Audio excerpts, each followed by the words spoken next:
So guys, black clover का latest chapter number 353 release हो चुका है और इस चैप्टर में क्या क्या हुआ इस वीडियो में मैं आप लोग को बताऊंगा।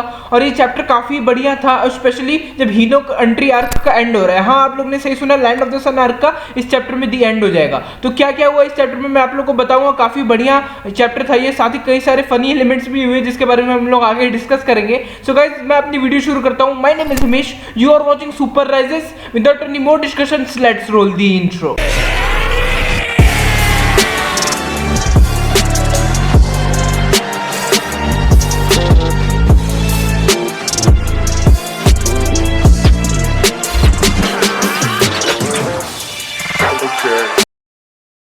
सो गाइस, चैप्टर की शुरुआत में हम लोग देखते हैं कि लैंड ऑफ द सन का जो क्लाउड्स होते हैं सारे वो क्लियर हो जाते हैं क्योंकि आस्था की जर्टन अटैक की वजह से। और यहाँ पे रियू बोलता है कि लैंड ऑफ द सन में 500 ड्रैगन्स जो थे उनकी इन्फ्लुएंस की वजह से क्लाउड्स आ गए थे, लेकिन आस्था के एंटी मैजिक ने उसको ब्रिलियंटली स्लैश कर दिया और सारे डार्क क्लाउड्स को हटा दिया। और वो कब से यही चाहता था कि लैंड ऑफ द सन के लोग फाइनली सन को एंजॉय कर सकें, और वो आस्था को थैंक्स करता है। उसके बाद हम लोग देखते हैं कि 500 ड्रैगन का सर सारा कटा हुआ है और यहाँ पे हीथिस ग्राइस के पास आस्था खड़ा हुआ है और सोच रहा है ये तो यही इंसान है जिसको मैंने फर्स्ट आर्क में हराया था और ये उस टाइम पे मर भी गया था, तो ये भी यहाँ कैसे आया। तो यहाँ पे रियुआ बोलता है कि सिस्टर लिली जो है वो लूशियस के पावर के बारे में कह रही थी और लूशियस का पावर अभी परफेक्ट भी नहीं हुआ है। और लूशियस या फिर अगर हम लोग जूलियस की बात करें तो अगर उन लोगों ने अपनी पावर परफेक्ट कर ली तो वो विजार्ड किंग लेवल के लोगों को रिजरेक्ट कर सकते हैं, मतलब विजार्ड किंग जैसे लोगों को वो लोग जिंदा कर सकते हैं अपने पावर से। और मेरे को लग रहा है यही होने वाला है जजमेंट डे में, so obviously we will look forward to it. और यहाँ पे आस्था रियू से दोबारा ये सवाल पूछता है कि यहाँ क्या कोई भी तरीका नहीं है यहाँ से क्लोवर किंगडम वापस जाने का,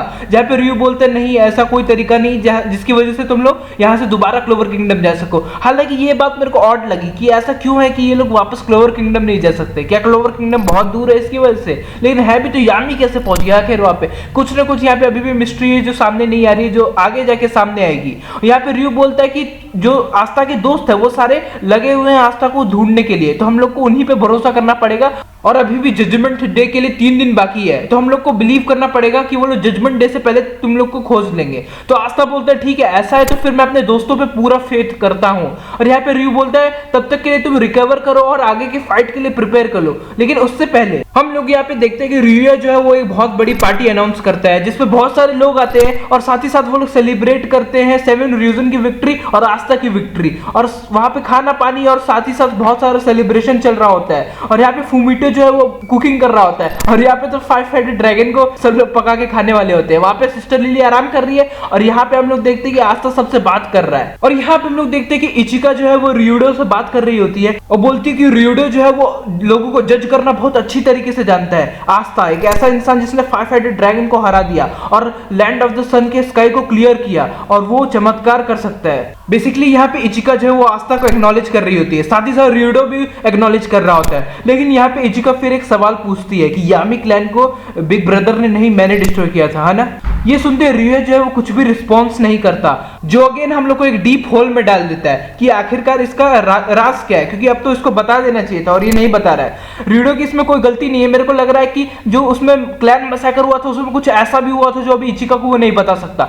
हो सकता है इचिका की बॉडी किसी डेविल ने पोजेस कर लिया हो, वो तो आगे हम लोग देखेंगे। बाकी आस्था जो है वो साके पी रहा होता है और साथ ही साथ वो इचिका उसके सामने आती है और बोलती है वो उसके ग्लास में साके को पोर करेगी और आस्था यहाँ पे उसको थैंक्स करता है। और यहाँ पे इचिका जो है वो अपोलोजाइज करती है यामी के बारे में इतना सब चीज कहने के लिए। यहाँ पे आस्था शुरुआत में तो एक सरप्राइज लुक के साथ देख रहा होता है, लेकिन फिर आस्था उसी ड्रंकन स्टेट में बोलता है कि ठीक है, बहुत बढ़िया है कि तुमने अपनी मिसअंडरस्टैंडिंग को सही कर लिया, और इस बात के लिए वो इचिका को बहुत प्राउड करता है। ये सुनने के बाद इचिका वहां से चली जाती है और आस्था बोलता है उसको तो लगा था वो लोग साथ में ड्रिंक करने वाले हैं। बाकी आगे इचिका चली जाती है। उसके बाद यहाँ पे 7 रीजन्स जो है वो सेलिब्रेट करने लगते हैं और साथ ही साथ ओचामी डॉल जो है वो आस्था को फिर से साके ऑफर करने लगती है। और यहाँ पे आस्था पूछता है ये ओचामी डॉल ये है क्या, तो यहाँ पे जो कुमारी है वो बताती है आस्था को कि यहाँ लॉन्ग टाइम एगो क्या हुआ था कि लैंड ऑफ द सन में भूख हड़ताल आ गया था, ओचामी ने सबको फूड ऑर्डर किया। और हम लोग क्लियरली यहाँ पे देख सकते हैं कि वो चार्मी है, जो वहां पे शायद उसको ओचामी करके नाम दे दिया गया होगा, उसको अब ये लोग गॉड ऑफ फूड करके बुलाते हैं। अब दिक्कत ये है कि चार्मी उस टाइम पे प्रेजेंट थी कि नहीं थी, क्योंकि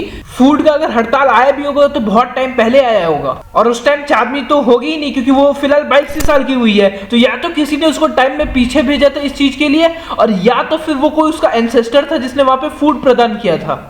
और एक और बात देखने वाली ये है कि चार्बी का जो बाल है वो ब्लैक कलर के है। अब आप लोग बोलोगे तो इसमें कौन सी बड़ी बात है। दिक्कत ये है कि अगर आप लोग क्लोवर किंगडम में जिस इंसान के ब्लैक बाल देखोगे वो क्लोवर किंगडम का है ही नहीं। अगर आप लोग यूरो की बात करो वो स्पेड किंगडम का है, यामी की बात करो वो लैंड ऑफ द सन का है, और अगर हम लोग सिर्फ चार्बी की बात करें उसकी भी ब्लैक बाल है तो वो क्लोवर किंगडम की तो नहीं ही है। तो फिर वो कहाँ की हो सकती है? हो सकता है वो लैंड ऑफ द सन या फिर कहीं डॉर्फ किंगडम की हो, क्योंकि और कहीं भी मेरे को नहीं लगता क्लोवर किंगडम में किसी के बाल है ब्लैक कलर के और वो क्लोवर किंगडम का ही है। अगर है भी तो आप लोग मेरे को कमेंट सेक्शन में जरा बता देना। तो देन अगेन यहाँ पे एक प्लॉट थ्रेड फिर से कनेक्ट हो गया है जिसके बारे में हम लोग को बाद ही में पता चलेगा। आगे हम लोग देख सकते हैं जोजो जो है उसका मास्क फाइनली निकल चुका है और वो थोड़ा बहुत गोश्त जैसा दिख रहा है, लेकिन उसके बाल भी दूसरे कलर के हैं, तो उसकी क्या कहानी है वो भी हम लोग को आगे जाके पता चलेगी। आगे हम लोग यहाँ पे देख सकते हैं मुशोगा जो है वो आस्था से बात करता है और बोलता है कि नेक्स्ट टाइम जब वो लोग क्लोवर किंगडम में आएंगे तो उसको एक स्ट्रॉन्ग वुमेन से इंट्रोड्यूस कराना जो फ्लेम यूजुत्सु यूज करती हो। और यहाँ पे आस्था मेरिलियना के बारे में तुरंत सोचता है। और यहाँ पे फिर क्या होता है कि आस्था साके और ज्यादा पीने से मना कर देता है और र्यूडो जो है वो एक र्यूजन 7 के मेंबर को ऑर्डर देता है और बोलता है कि आस्था को ओनसेन में ले जाओ बात कराने के लिए। और यही होता है, आस्था को ओनसेन में ले जाता है बात कराने के लिए और आस्था वहां पे नहा ही रहा होता है कि उसको अचानक से इचिका दिखती है।